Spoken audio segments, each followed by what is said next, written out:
আসসালামু আলাইকুম। আজ আপনাদের সামনে নিয়ে হাজির হয়েছি ভীষণ লোভনীয় একটা রেসিপি। এটা হচ্ছে দেশি মোরগের রেসিপি। এই মোরগটা কিন্তু একদম আমাদের নিজেদের বাড়িতে পালা, আমাদের নিজেদের লালন পালন করা মোরগ। এটা খেতে কিন্তু অসম্ভব মজা লাগে। আসলে আমি যেহেতু শহরে থাকি, আমার শাশুড়ি এটা গ্রামে পেলেছিল তার নিজের বাড়িতে। তারপরে আমাদের এটা খাবার জন্য পাঠিয়েছিল, সেটাই আমি আজ রেসিপি করেছি আপনাদের দেখানোর জন্য। আমার কাছে দেশি মোরগটা শুধুমাত্র ভুনা করলে ভালো লাগে না, আমার কাছে আলু দিয়ে এভাবে রান্না করলে ভালো লাগে। এটাই আমি আপনাদের করে দেখাচ্ছি। দেখুন, এর জন্য আমি কিছু মশলা নিয়ে নিয়েছি। আমি কিন্তু এই মশলাটা এখনই বেটে তারপরে রান্না করব। আপনি যদি তৎক্ষণাৎ মশলা বেটে তারপরে রান্না করেন তাহলে কিন্তু রান্নার টেস্টটা খুব ভালো আসে। দেখুন, আমি এখানে 1 ইঞ্চি আদা নিয়েছি, 5টা পেঁয়াজ নিয়েছি, একটা বড় সাইজের রসুন নিয়েছি। আর আপনারা যদি চান দেশি রসুনও নিতে পারেন। আমি এখানে কিছু শুকনো মরিচ নিয়েছি 8 থেকে 10টি। এগুলোকে আমি শিলপাটায় মিহি করে নিব। আপনারা চাইলে ব্লেন্ডারেও করতে পারেন। আমি এখানে আলাদা আলাদা করে পেস্ট করে নিচ্ছি। দেখুন, আমার এখানে কিন্তু মশলাগুলি পেস্ট করা হয়ে গেছে। আপনারা যদি চান আপনারা ব্লেন্ডারও করতে পারেন। প্রথমেই বলেছি, চলুন আমরা রান্নায় চলে যাই। দেখুন, আমি এখানে একটা পাতিল নিয়ে নিয়েছি। এবারে দিয়ে দেবো সরিষার তেল। আমি কিন্তু মাংসটা সবসময় সরিষার তেলেই করি, এতে কিন্তু খেতে খুব ভালো লাগে। দিয়ে দেবো একটা তেজপাতা, মাঝখান থেকে আমি কেটে দিয়েছি। দিয়ে দেবো গোটা গরম মশলা। এই আর দিয়ে দেবো আমি এখানে একটা শুকনা মরিচ মাঝখান থেকে ভেঙে দিয়েছি। এগুলো ফোড়নে খুব ভালো করে একটু নেড়েচেড়ে যখন এর থেকে সুগন্ধ ছাড়তে শুরু করবে তখন কিন্তু আমি এখানে দিয়ে দেবো সেই বাটা মশলাগুলি। আমি এখানে প্রথমে দিয়ে দিচ্ছি পেঁয়াজ। আসলে পেঁয়াজটা একটু লাল হয়েছে যেহেতু মরিচের পরে পেঁয়াজ বেটেছি, এই কারণে। পেঁয়াজের পরে আমি এখানে বাদবাকি মশলাগুলি দিয়ে দেবো, রসুন, আদা এবং যে লাল মরিচের পেস্টটা রেখেছিলাম সেটাও আমি দিয়ে দিচ্ছি। এই পেস্টগুলোকে, মশলার পেস্টগুলোকে খুব ভালো করে নেড়েচেড়ে কষিয়ে নিতে হবে। একটু সময় নিয়ে কষাতে হবে যাতে কাঁচা ফ্লেভারটা সরে যায়। এইভাবে যদি আপনি সঙ্গে সঙ্গে মশলাটা বেটে রান্না করেন তার যে কি স্বাদ, যে কি বলবো। আপনারা যারা খেয়েছেন তারা তো জানেন, আর যারা না খেয়েছেন অবশ্যই এইভাবে একদিন ট্রাই করে দেখবেন খেতে কতটা মজা হয়। দেখুন, এটাকে একটু সময় নিয়ে আমি কষিয়ে নিচ্ছি। এই পর্যায়ে যারা যারা আমার ভিডিওটি দেখেছেন অবশ্যই একটি লাইক করে দিবেন। দেখুন, আমি একটু পানি দিয়ে এটাকে কষিয়ে নিয়েছি। এই পর্যায়ে কিন্তু এটাতে তেল ভেসে উঠেছে। এবার আমি শুকনো উপকরণ দিয়ে দিচ্ছি, স্বাদ অনুযায়ী লবণ। আমি এখানে লবণ 1 চামচ দিয়েছি। দিয়ে দেবো হলুদের গুঁড়া 1 চামচ, ধনিয়া গুঁড়া 1 চামচ এবং শাহি যে গরম মশলার গুঁড়াটা আছে সেটাও আমি দিয়ে দিচ্ছি এখানে 1 চামচ। মরিচের গুঁড়াটা দেবো না, কারণ মরিচটাকে তো আমি বেটেই দিয়েছি। এবারে এই শুকনো উপকরণগুলো আমি ভালো করে কষিয়ে নিচ্ছি। একটুখানি কষানো হয়ে গেলে এই যে মশলা রেখেছিলাম যে প্লেটটাতে, ওটাতে ধুয়ে আমি একটুখানি পানি দিয়ে দিলাম।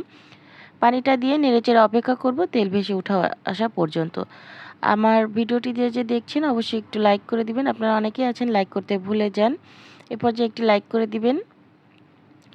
আপনাদের মূল্যবান লাইকটা দেখলে খুব ভালো লাগে। দেখুন, মাংসটা আমি এখানে দিয়ে দিচ্ছি। যেহেতু মশলাটা আমার কষানো হয়ে গেছে খুব ভালো করে, আমি পুরো যে মুরগের মাংসটা ছিল ওটার সঙ্গে আমি একটা টমেটো এখানে কেটে দিয়ে দিলাম।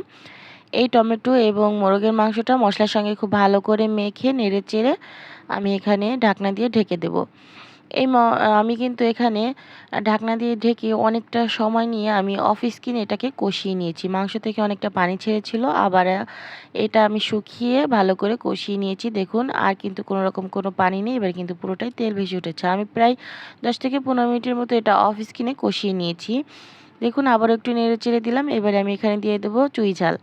আমি এখানে কিছু চুই ঝাল দিয়ে দিয়েছি এবং দিয়ে দেবো কিছু আলু। আমি এখানে আলু কেটে রেখেছিলাম 3টার মতো, সেটা দিয়ে দিলাম। আমি প্রথমেই বলেছি আমি কিন্তু দেশি মোরগ বা মুরগি যেটাই বলেন না কেন, ওটাতে আমার শুধু ভুনা করলে ভালো লাগে না, একটু আলু দিলে আমার কাছে বেশি ভালো লাগে। এই কারণে কিন্তু আমি দেশি মোরগটা সবসময় আলু দিয়েই রান্না করি। দেখুন, আলু দিয়েও আমি 1 মিনিটের মতো একটু কষিয়ে নিলাম ঢাকনাটা দিয়ে।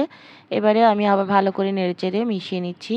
এই পর্যায়ে কিন্তু অবশ্যই গরম পানি দিবেন। আমি এখানে 2 কাপ গরম পানি দিয়ে দিচ্ছি। গরম পানিটা দিয়ে আমি এটা কিন্তু সেদ্ধ করার জন্য দিচ্ছি। আমি পরবর্তীতে আবারও একটু ঝোল দিব। এই পানিটা পুরোটা শুকিয়ে নিব। দেখুন, 10 মিনিট পরে পানিটা কিন্তু প্রায় মাংসের গায়ে গায়ে চলে এসেছে। এবারে নেড়েচেড়ে দিচ্ছি। নেড়েচেড়ে আমি ঢাকনা দিয়ে আবারও ঢেকে রাখবো। পুরোটা পানি শুকিয়ে যাওয়ার পরে আমি ফিরবো। দেখুন, পুরোটা পানি কিন্তু এখানে শুকিয়ে গেছে।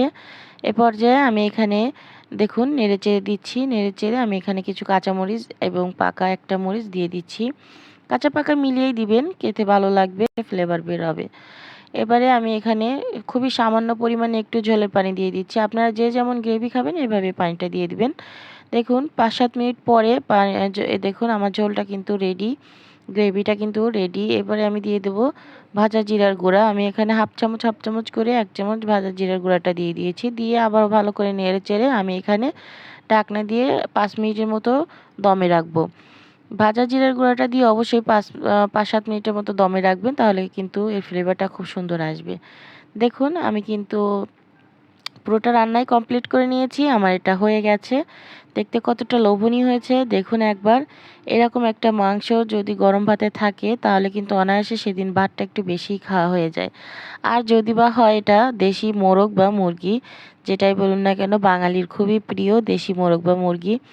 এরকম একটি রেসিপি আপনারা অবশ্যই বাড়িতে তৈরি করবেন, দেখবেন খেতে কতটা ভালো লাগে, কতটা টেস্টি হয়, সবাই খুব পছন্দ করবে। আমি একটু ঝাল ঝাল করে রান্না করেছি, আপনারা কিন্তু চাইলে একটু ঝাল কমিয়েও দিতে পারবেন। যদি আমার ভিডিওটি ভালো লেগে থাকে অবশ্যই একটি লাইক করবেন, শেয়ার করবেন এবং আমার চ্যানেলটি সাবস্ক্রাইব করে রাখবেন এবং অবশ্যই বেল আইকনটি বাজিয়ে দেবেন, যখন যে ভিডিও ছাড়ি আপনার কাছে পৌঁছে যেতে পারে। আসসালামু আলাইকুম, সবাই ভালো থাকবেন।